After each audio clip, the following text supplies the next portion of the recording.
கடந்த மொழியறிவோம் பகுதியில் ஸ்டேப்லர் என்பதற்கு நிகரான தமிழ்ச்சொல் என்ன என்பதை பற்றி பார்த்தோம்.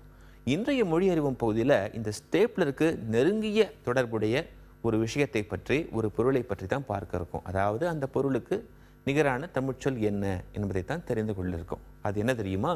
GeM clip. இந்த ஜெம் கிளிப் என்பதை தமிழில் எவ்வாறு சொல்லலாம்? இந்த ஜெம் கிளிப் செய்யக்கூடிய வேலை என்ன? இப்போ இந்த ஸ்டேப்லர் போல இந்த ஜெம் கிளிப் என்பது 2 தாள்களை பிடிப்பதற்கு பயன்படுத்தப்படுவதில்லை.